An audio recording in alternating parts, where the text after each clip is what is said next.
سارے صحابہ مل کے آئے، کہنے لگے عمر فاروق سے کہنا ہے نبی پاک کے زمانے میں تو ظاہراً غربت تھی، ابو بکر کے دور میں بھی غربت تھی، اب تو بڑا محال ہے،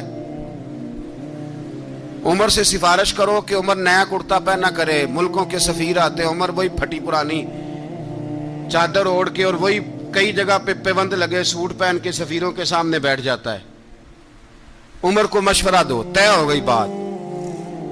سب نے جب مشورہ دے لیا تو سارے کہنے لگے یہ بتاؤ شیر کی مونچھ کو ہاتھ کون لگائے گا؟ کہنا کس نے ہے؟ بندہ بھی تو ڈھونڈو نا۔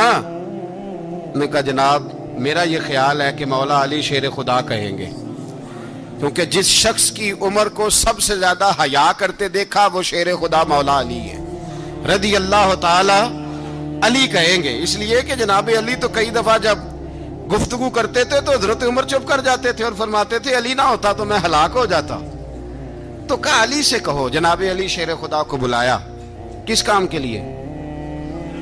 جی اللہ اکبر۔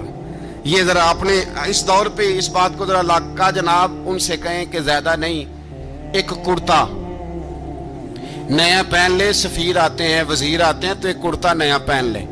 حضرت علی کو بلایا، آپ فرمانے لگے کوئی اور بات ہوتی تو میں کہہ دیتا، یہ والی میں نہیں کہہ سکتا، کوئی اور ہوتی تو میں عمر کو کئی دفعہ کہہ دیتا ہوں، جلال میں بھی تو سن، یہ والی میں نہیں کہہ سکتا، میں تمہیں ایک مشورہ دیتا ہوں۔ کہ وہ کیا؟ کہنے لگے سید عائشہ صدیقہ سے کہو، وہ مومنوں کی ماں ہیں، عمر ٹالے گا نہیں۔ اماں جی سے جا کے کہا اماں جی نیا کرتا عمر سے کہیں پہن لیں، وزیر آتے ہیں بڑے بڑے لوگ تو چلو کوئی حرج نہیں۔ اماں جی نے کہا اچھا کوئی بات نہیں میں بلا لیتی ہوں۔ جناب عائشہ نے پیغام بھیجا، جب خادم نے کہا نا مصطفیٰ کے گھر سے پیغام آیا ہے تو 20 لوگ بیٹھے تھے، عمر کانپتے ہوئے اٹھے، کانپتے دوڑے۔ حضرت عائشہ پردے میں تھی تو فرماتی ہیں عمر اتحیات کی حالت میں بیٹھ گئے۔ کہا اماں جی دیر تو نہیں ہو گئی مجھے آنے میں؟ کہا نہیں ٹائم پہ آ گئے ہو، کس لیے بلایا تھا؟ کہا عمر دیکھو غربت کے معاملات اور ہوتے ہیں، جب اللہ آسانی دے تو کوئی چیز استعمال کرنا حرام نہیں ہوتی، اگر حرام ہے تو بتاؤ۔ کہا نہیں اماں جی حلال ہی ہے۔